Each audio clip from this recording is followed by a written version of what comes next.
আমার এই ভিডিও যদি তোমাদের ভালো লেগে থাকে তাহলে প্লিজ একটা লাইক করে দেবে, এবং যদি এখনো পর্যন্ত আমার চ্যানেলটা সাবস্ক্রাইব না করে থাকো তাহলে চ্যানেলটা সাবস্ক্রাইব করে বেল আইকনটা প্রেস করে রাখবে পরবর্তীকালে আরো নতুন নতুন প্রয়োজনীয় ভিডিও পাওয়ার জন্য। আজকে আমরা করব দেখো ক্লাস 5 এর 4 number school Balurghat girls high school. তো একের ক বলেছে দেখো দুটি পরস্পর মৌলিক সংখ্যার গসাগু ড্যাশ। মৌলিক সংখ্যার গসাগু তাহলে কত হয় আমরা জানি 1, কারণ আর তো কিছু থাকে না, তাহলে ড্যাশের মধ্যে বসবে 1 সংখ্যায়। তারপর দেখো বলেছে 125/100 এর লঘিষ্ঠ আকার কি হবে। তাহলে 125/100 কে কাটাকুটি করলে 25 দিয়ে করলে 5 আর একে করলে 4, তাহলে ড্যাশের মধ্যে বসবে 5/4 হলো। এবার হচ্ছে দেখো গ বলেছে চতুস্তলকে ভূমির আকার হলো ড্যাশ। ভূমির আকার হলো ত্রিভুজাকৃতি।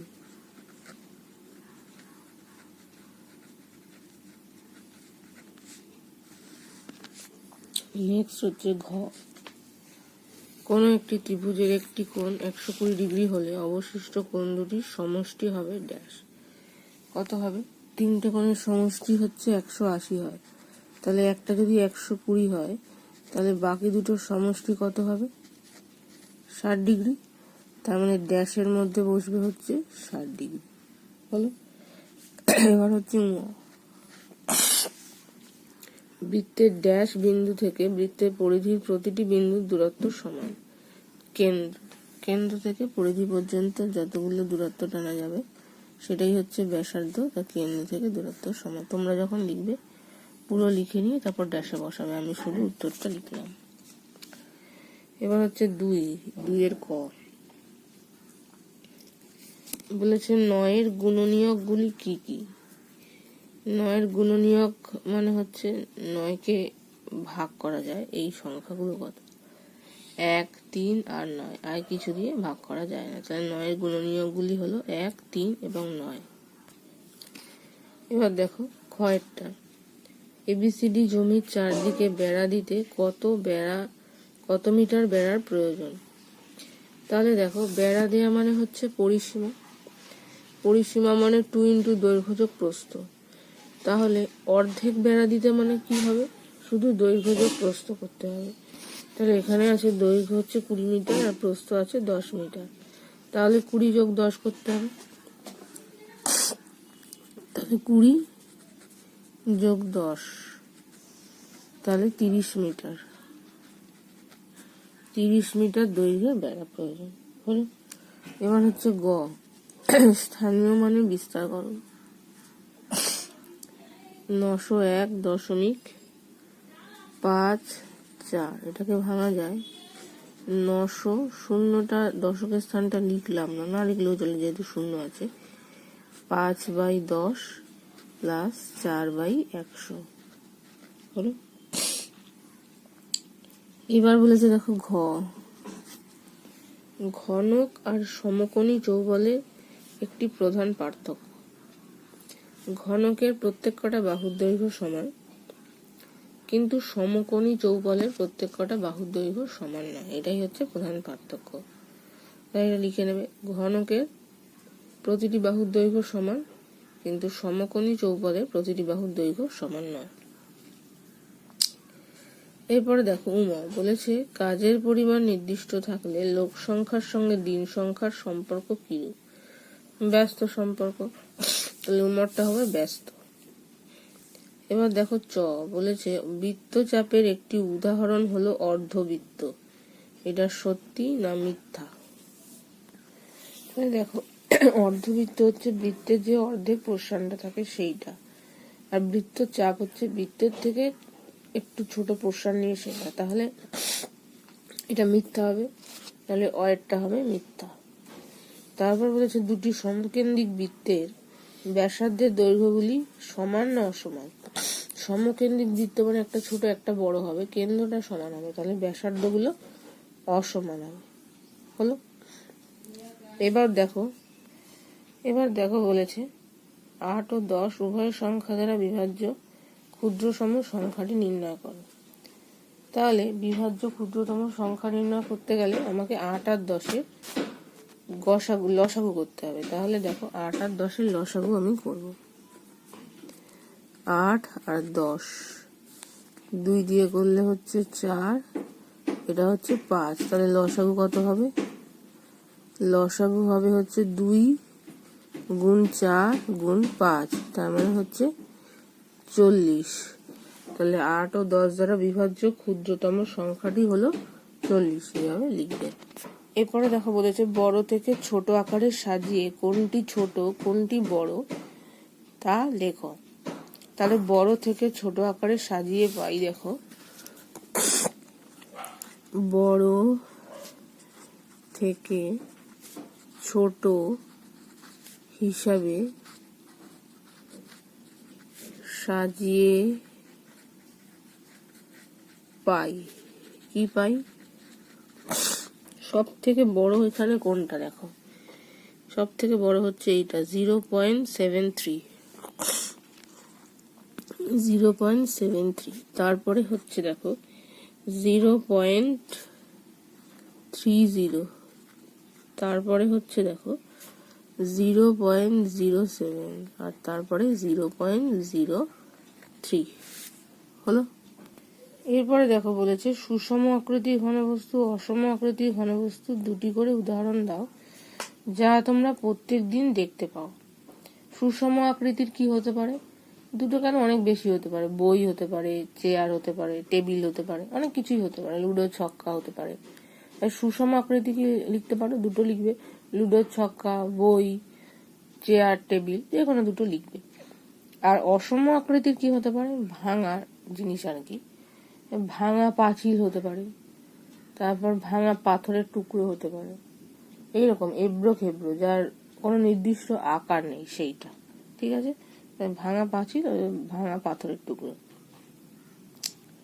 নেক্সট দেখো ঘরেরটা, গাণিতিক ভাষায় শুধুমাত্র সমস্যাটি প্রকাশ করো। কোনো অঙ্ক সলভ করতে হবে না, তার মানে শুধুমাত্র গাণিতিক সমস্যাটি লিখতে হবে। তাহলে কি হবে দেখো, একটি পোল্ট্রিতে 4000টি মুরগি 250 দিনের খাবার মজুদ আছে, কিন্তু আরো 1000টি মুরগি আনা হলো। ওই মজুদ খাবারে মুরগিগুলির কতদিন চলবে? তাহলে দেখো গাণিতিক সমস্যাটি হলো মুরগির সংখ্যা।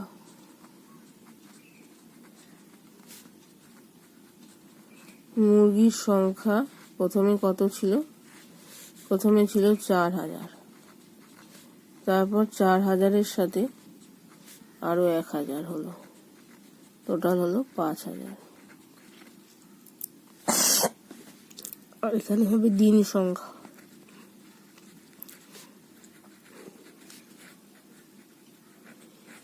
এখানে 250, আর এখানে হবে কত? শুধু গাণিতিক সম্পর্ক প্রকাশ করতে বলেছে, মানে এইটুকু। এরপরে দেখো সমবাহু ত্রিভুজের 3টি কোণের মান কি? সমবাহু ত্রিভুজের 3টি কোণের মান হচ্ছে 60 ডিগ্রি। সমবাহু ত্রিভুজকে সর্বদা সূক্ষ্মকোণী ত্রিভুজ কেন বলা হয়? কারণ সূক্ষ্মকোণী মানেই 90 ডিগ্রির থেকে কম, তার সমবাহু ত্রিভুজের প্রত্যেকটি কোণের মানই তাই জন্য বলা হয়। তাহলে দেখো এই প্রত্যেকটি কোণের মান 60 60 60, আর যেহেতু প্রতিটি কোণের মান 90-এর থেকে কম, তাই সমবাহু ত্রিভুজকে সূক্ষ্মকোণী ত্রিভুজ বলে। এবার দেখো বলেছে বৃত্তের কেন্দ্রগামী জ্যাকে কি বলে? কেন্দ্রগামী জ্যাকে বলে ব্যাস। তোমরা পুরো বাক্যে লিখবে, আমি শুধু উত্তরটা লিখে দিলাম। এর সঙ্গে ব্যাসার্ধের কি সম্পর্ক? তাহলে ব্যাসের সঙ্গে কি সম্পর্ক? ব্যাস ইকুয়াল টু 2 গুণ ব্যাসার্ধ। এবার হচ্ছে দেখো বলেছে সংজ্ঞা লেখো এবং চিত্রের মাধ্যমে দেখাও বৃত্তের পরিধি। তাহলে দেখো প্রথমে আমি বৃত্তটা এঁকে নিচ্ছি, তারপর দেখাচ্ছি। দেখো যে বক্ররেখা দ্বারা বৃত্তাকার ক্ষেত্রটি সীমাবদ্ধ হয় তাকে বলা হয় বৃত্তের পরিধি। এই হচ্ছে বৃত্ত, তার হচ্ছে পরিধি। হলো। এবার দেখো 4-এর 1 হচ্ছে সরল। সরলটা হচ্ছে দেখো 56 মাইনাস ভাগ 4। প্রথম থেকে আমি ফার্স্ট ব্র্যাকেটের কাছ থেকে শুরু করবো। আর এখানে একটা দাগ আছে, দাগ মানে এটা হচ্ছে এই কাজটা আগে। তার মানে 3 মাইনাস 2 আর এখান থেকে করলে 1,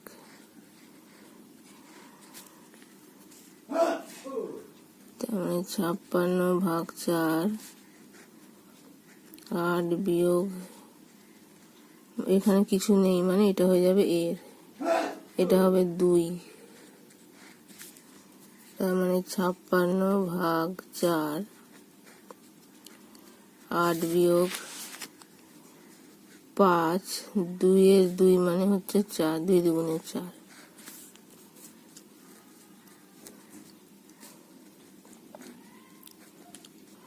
এটা হচ্ছে 1, 56 ভাগ কিছু নেই মানে এর, এই 8 আর 1 এখানে 7 হচ্ছে, তার মানে 56 ভাগ 4 7 28, 56 দুগুণে এই 28 দুগুণে 56, নির্ণয় সরল ফল হচ্ছে 2। এবার দেখো বলেছে রীতা 2 ঝুড়ি আম বিক্রি করার জন্য বাজারে গেছে। দেখো বলেছে রীতা 2 ঝুড়ি আম বিক্রি করার জন্য বাজারে গেছে। প্রথম ঝুড়িতে এত কিগ্রা, দ্বিতীয় ঝুড়িতে এত কিগ্রা আম আছে।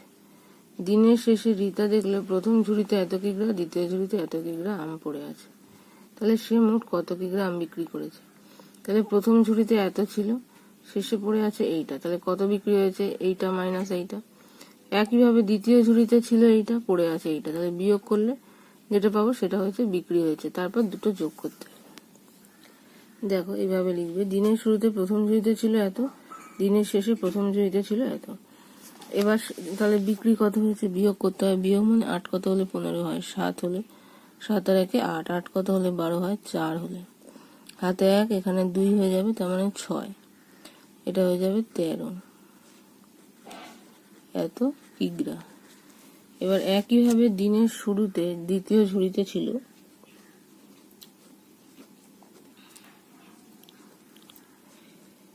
দিনের শুরুতে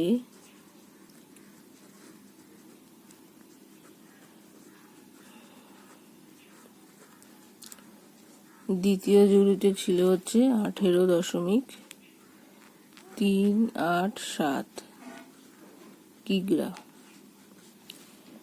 দিনের শেষে দ্বিতীয় ঝুড়িতে তাহলে ছিল হচ্ছে 5.188 কিগ্রা। এবার সুতরাং বিক্রি হয়েছে কত বিয়োগ করলে কত হচ্ছে দেখো, 8 কত হলে 17 হয়, 9 হলে 17 হচ্ছে হাতে 1 এখানে যাবে 9, 9 কত হলে 18 হয়, 9 হলে এটা হচ্ছে 1 হবে, 5 5 3 8, এটাও 13 কিগ্রা। তাহলে সে মোট কত গ্রাম বিক্রি করলো? সুতরাং সে মোট বিক্রি করলো, এবার এই দুটো যোগ করতে হবে। দেখো সে মোট বিক্রি করলে এটা যোগ করতে হবে। 9 আর 7 হচ্ছে 16, 6 হাতে 1, 9 আর 4 13 আর 1 14, 4 হাতে 1, 6 আর 1 7 আর 1 8, 3 আর 3 6, এখানে হয়ে যাবে এত। তাহলে সে মোট এত কিগ্রার আম বিক্রি করলো। ঠিক আছে, এবার দেখো 5-এর 1 বলেছে বিমল নিজের বাইসাইকেলে চেপে রোজ স্কুলে যায়। মাঠের ওপর দিয়ে সাইকেল চালিয়ে সে স্কুলে যায়। বাড়ি থেকে স্কুলের দূরত্ব হচ্ছে 15 কিমি। প্রতিদিন বিমল বাইসাইকেল করে 4 ঘন্টায় 60 কিমি যায়। ওই গতিবেগে বিমলের স্কুলে যেতে কত সময় লাগে? তাহলে দেখো এখানে সমস্যা তৈরি করতে হবে। কি হবে? দূরত্ব হচ্ছে 60 কিমি, 60 কিমি যায় 4 ঘন্টায়, 15 কিমি যাবে কত ঘন্টা, সেটাই আমাকে প্রথমটাতে বার করতে হবে। তাহলে দেখো দূরত্ব কমলে সময় কমবে, সুতরাং দূরত্বের সঙ্গে সময়ের কি সম্পর্ক? সরল সম্পর্ক হলো।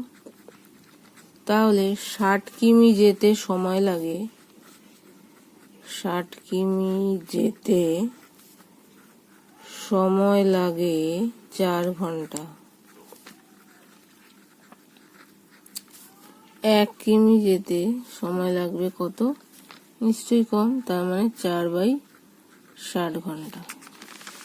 তাহলে 15 কিমি যেতে কত সময় লাগবে? 15 দিয়ে গুণ করতে হবে, তার মানে 4 গুণ 15/60। 15 দিয়ে করলে 4, এটা দিয়ে করলে 4 4 কেটে গেল, তার মানে 1 ঘন্টা সময় লাগবে তার স্কুলে যেতে। ঠিক আছে, তাহলে ওই গতিবেগে বিমলের স্কুলে যেতে 1 ঘন্টা সময় লাগবে। এটা হচ্ছে উত্তর এই পাঠের। এরপর বলেছে দেখো, বিমলের স্কুল শুরু সকাল 10টায়, তাহলে কখন সে বাড়ি থেকে বেরোবে? 1 ঘন্টা আগে বেরোবে, তাহলে সে বাড়ি থেকে বেরোবে 10টা মাইনাস 1 ঘন্টা। সুতরাং বিমল স্কুলে যাওয়ার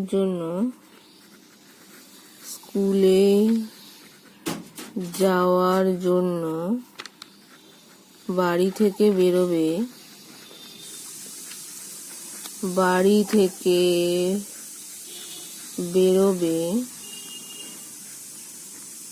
10টা মাইনাস 1 ঘন্টা সমান সমান সকালটা লিখতে হবে, তার মানে হচ্ছে সকাল 9টা। হলো এটা একটা উত্তর, আর এইটা হলো একটা আর উত্তর।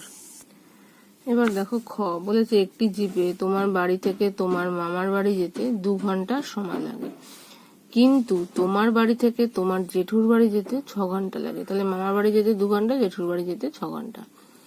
এবার তোমার বাড়ি থেকে তোমার মামার বাড়ির দূরত্ব হচ্ছে 80 কিমি, তাহলে 2 ঘন্টায় যাচ্ছে 80 কিমি। তোমার বাড়ি থেকে তোমার জেঠুর বাড়ির দূরত্ব কত, হলে 6 ঘন্টায় কত যাবে সেটা আমাকে প্রথমে বার করতে হবে। তারপরে বলেছে, তাহলে তোমার মামার বাড়ি এবং জেঠুর বাড়ির মধ্যে দূরত্বের পার্থক্য, যেটা বেরোবে তার সাথে 80 সঙ্গে বিয়োগ হবে। তাহলে গাণিতিক সমস্যা কি হবে?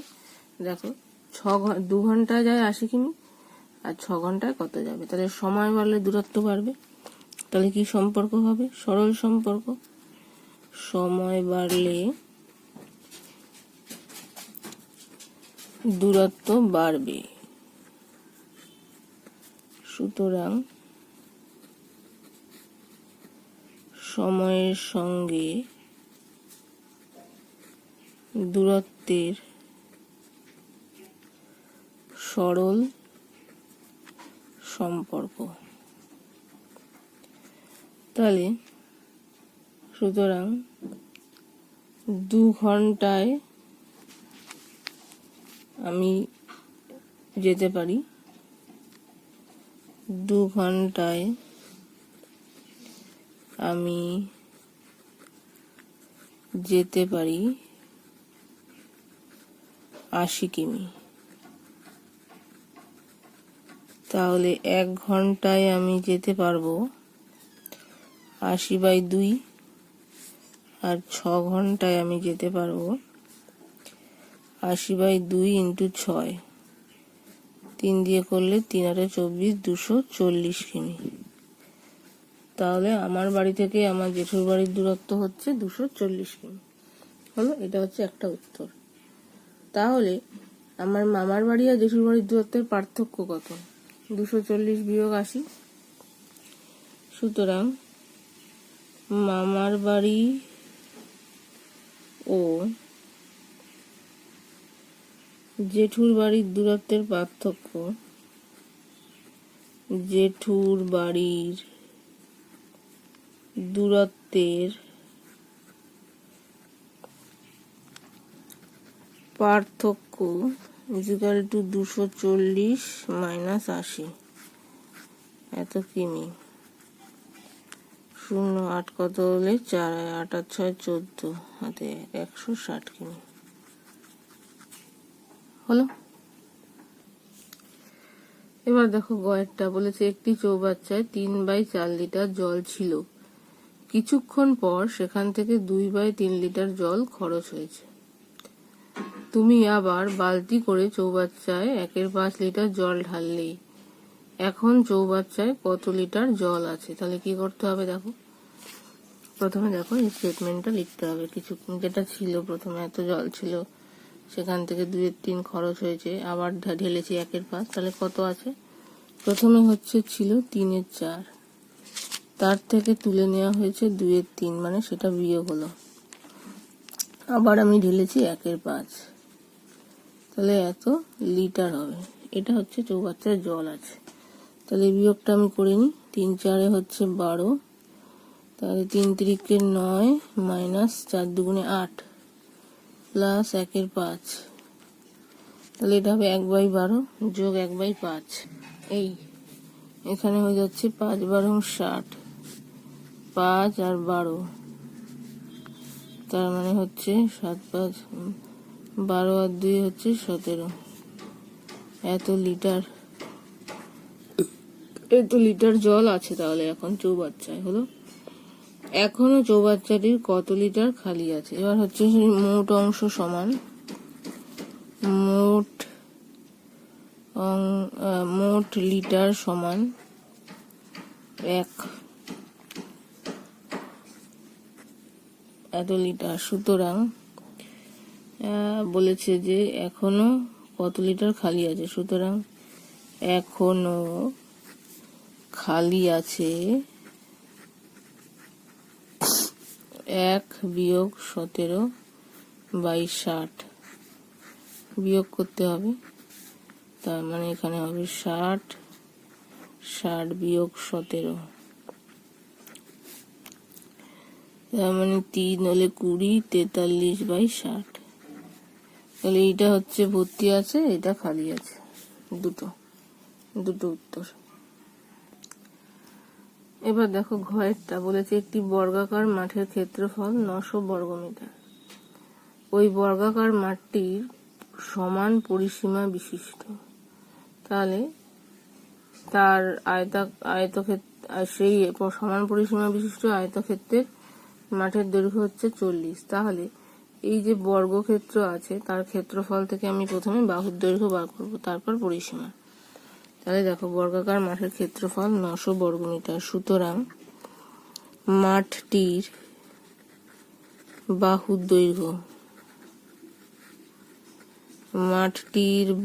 দৈর্ঘ্য ইকুয়াল টু কি হবে, √ ক্ষেত্রফল। তার মানে √900 বর্গমূল করলে কত হয় দেখো, এখানে করে নেবে, ফেয়ারেই করবে। 2 দিয়ে করলে 450, 2 দিয়ে করলে 2 25, 3 দিয়ে করলে 3 7 21, 3 5 15, আবার 3 দিয়ে করলে 3 2 6।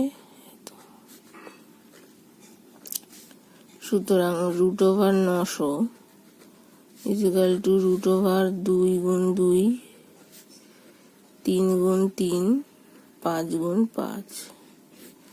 এবার দুটো 2 এর জন্য একটা, দুটো 3 এর জন্য একটা, এটা তার মানে হচ্ছে 30। তার মানে এখানে বাহুর দৈর্ঘ্য হবে 30 মিটার হলো। এবার সুতরাং মাঠটির পরিসীমা মানে কি, 4 গুণ বাহুর দৈর্ঘ্য। পরিসীমা ইকুয়াল টু 4 গুণ বাহু, তার মানে 4 গুণ 30 এত মিটার, মানে হচ্ছে 120। এবার প্রশ্নানুযায়ী আয়তাকার মাঠের পরিসীমা হচ্ছে এইটা। তাহলে প্রশ্নানুযায়ী আয়তাকার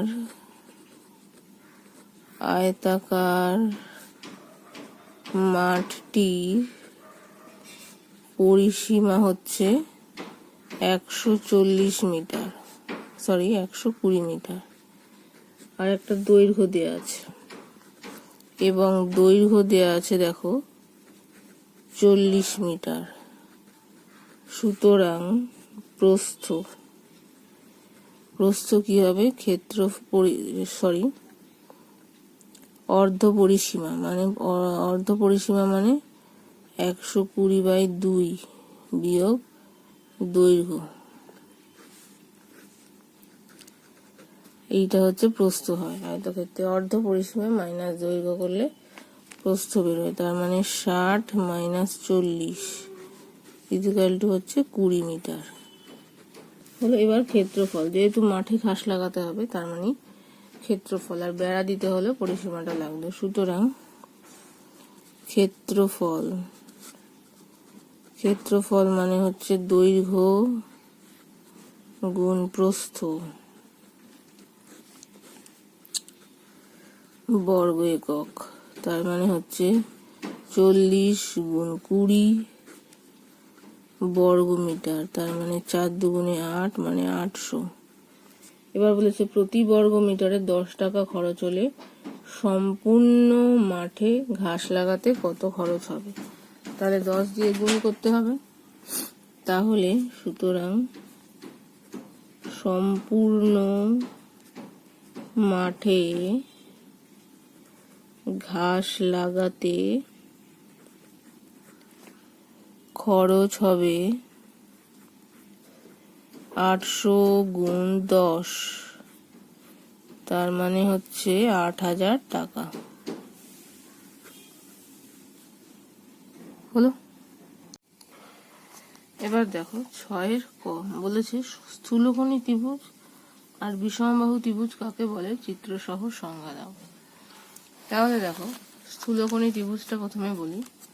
স্থূলকোণী ত্রিভুজ কি? যে ত্রিভুজের একটি কোণ স্থূলকোণ বা 90 ডিগ্রি অপেক্ষা বড় কিন্তু 180 ডিগ্রি অপেক্ষা ছোট তাকে বলে স্থূলকোণ বা স্থূলকোণী ত্রিভুজ। এবার স্থূলকোণী ত্রিভুজ কি করে আঁকবে? খুবই সহজ স্থূলকোণী ত্রিভুজ আঁকা। দেখো এই, আর এদিকে বাড়িয়ে দেওয়া মানেই এরম ভাবে এটা স্থূলকোণ হয়ে গেল। এটা 180 থেকে ছোট, 90 থেকে বড়। সোজা হলে সেটা 90 হয়, বাঁকিয়ে দিলে সেটা হচ্ছে স্থূলকোণ, আর এদিকে হয়ে গেলে সেটা হয়ে যেত সূক্ষ্মকোণী। এই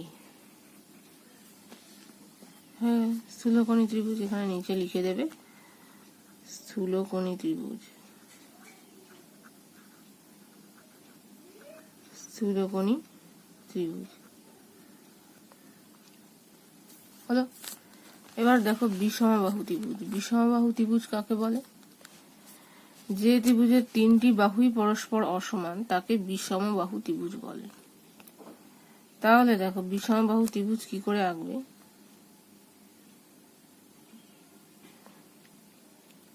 এই একটা দাগ দিলাম, স্কেল দিয়ে মেপেই দেখো, মোটামুটি এখান থেকে যদি দাও তাহলে সেক্ষেত্রে হয়ে যাবে 6 মতো। ঠিক আছে। এবার ছোট একটা দাও, এখান থেকে 3 বা 4 যাই হোক সব করে আলাদা হতে হবে। হলো। আর এখান থেকে আরেকটা টেনে দাও, দেখবে সেটা হয়ে যাবে তোমার অন্যরকমই মাপ হবে। 3টে বাহু 3 মাপের হলো, এটা 5 হলো। হলো। এটা এ বি সি, মানে কোনোটাই কোনোটার সাথে সমান না।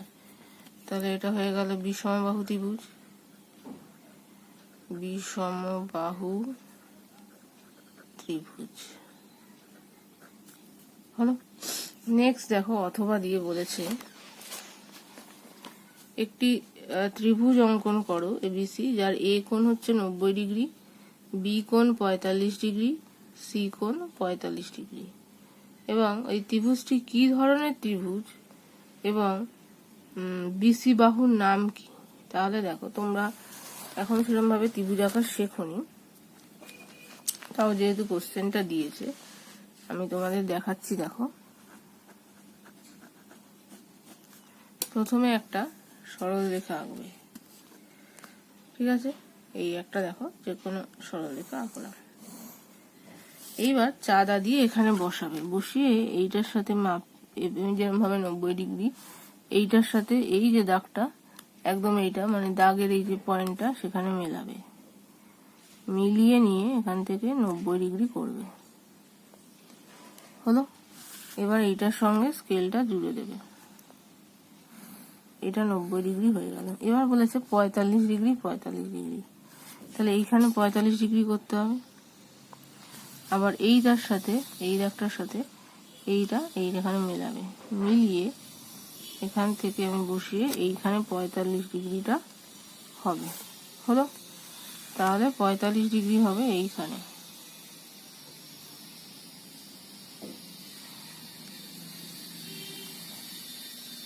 এই অবধি টানলাম আমি। ঠিক আছে। এইবার এইটা যদি 45 হয়, এবার এই বাহুটার যেই মাপ তুমি সেইখানে এই বাহুটারও যদি সমান মাপ দাও তাহলেই হয়ে যাবে। দেখো এই বাহুটার মাপ হচ্ছে 6, 6 ঠিক নয়, 6.1, তাহলে এখানেও আমি 6.1 দেব, এখানেও 6.1 করব। এটা করলাম। এবার যদি এটার সাথে মিলিয়ে দাও তাহলেই আমার এখানেও 45 ডিগ্রি হয়ে যাবে। দেখো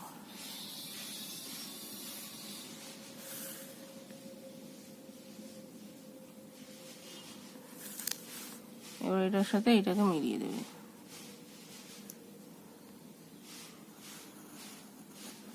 হয়ে গেল। এবার এইটাও 6.1, এইটাও 6.1, তাহলে আমরা যদি এই কোণটা আর এই কোণটা সমান হয় তাহলেই হয়ে যাবে। দেখো আমি দেখাচ্ছি।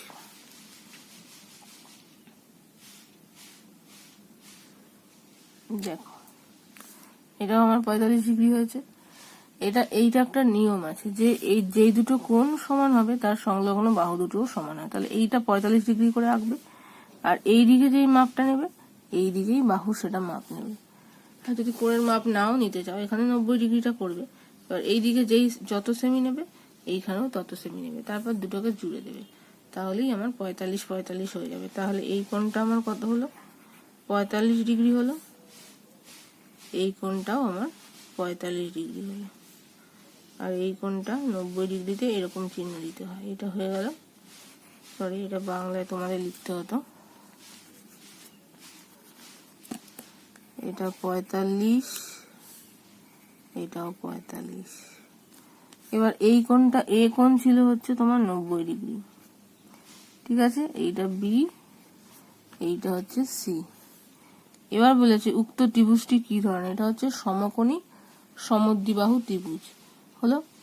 তাহলে উক্ত ত্রিভুজটি হবে একটি সমকোণী সমদ্বিবাহু ত্রিভুজ। আর কি বলেছে? বিসি বাহুর নাম কি? এই যে বিসি বাহু, বিসি বাহু সমকোণী ত্রিভুজের সমকোণী বিপরীত বাহুকে কি বলে? বিসি বাহুর নাম হলো অতিভুজ। তাহলে এটা তোমরা লিখে নেবে। এই ত্রিভুজটাকে বলবে সমকোণী সমদ্বিবাহু ত্রিভুজ, এবং এবং এই বিসি বাহুর নাম হচ্ছে অতিভুজ। নেক্সট দেখো ক্ষয় এবার কি বলেছে? ক্ষয় বলেছে একটা 8 সেমি ব্যাস বিশিষ্ট বৃত্ত অঙ্কন করতে হবে। 8 সেমি ব্যাস বিশিষ্ট বৃত্ত এইখানে হবে না, হয়ে যাবে। দেখো প্রথমে আমি একটা 8 সেমি মাপের একটা সরলরেখা এখানে আঁকবো। দেখো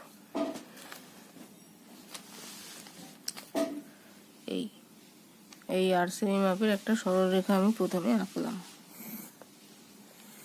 হলো। এবার এইটাকে সমদ্বিখণ্ডিত করতে হবে। কি করে করব? দেখো এইখানে কম্পাসটাকে বসাবো, চোখের আন্দাজে অর্ধেকের থেকে বেশি মাপ নেব, এখান থেকে বসিয়ে এইরকম ভাবে কাটবো। আর একটুখানি ছোট নিলে সুবিধা হয়। এই কাটলাম, আর হচ্ছে এই কাটলাম, নিচেও কাটলাম, দেখো উপরেও কাটলাম, হলো। এখান থেকে বসিয়ে এই কাটলাম, এই কাটলাম। এটা একটা মুছে দিই, এটাতে দরকার নেই। অর্ধেকের থেকে মোটামুটি বেশি। এবার এইটার সাথে এইটা যোগ করে দিলাম। এবার দেখো এই যেটা পেয়ে গেলাম এটা হয়ে যাবে আমার বৃত্তের কেন্দ্র, আর এইটুকু হয়ে যাচ্ছে দুদিকে একটা ব্যাসার্ধ। তাহলে আমি এবার এই কেন্দ্রের মধ্যে বসাবো, ঠিক আছে। বসিয়ে এইটার মাপ নেব। দেখো এই মাপটা নিলাম। এবার এইটার মাপটা নিয়ে আমি বৃত্ত অঙ্কন করব। দেখো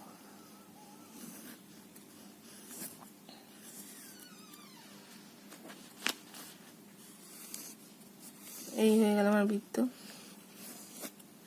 8 সেমি হলো। এবার কেন্দ্রর নাম দিতে বলেছে, দেখো এ। এবার বলেছে এ বি হচ্ছে ব্যাসার্ধ, তার মানে এটা হচ্ছে বি। আর হচ্ছে সিবি হচ্ছে ব্যাস, তার মানে এটা হচ্ছে সি, হলো। এবার ডিই একটা জ্যা দেখাতে বলেছে। তো জ্যা তো যে কোনোই হতে পারে। এখান থেকে উপর থেকে আমি একটা টানলাম, দেখো এইটা হচ্ছে ডিই দিলাম নাম, ঠিক আছে। এই তাহলে এবার এইটা লেখাটা লিখে নেব, তারপর তোমাদের দেখাচ্ছি।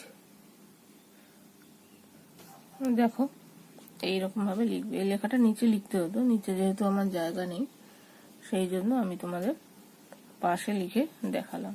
হলো এই।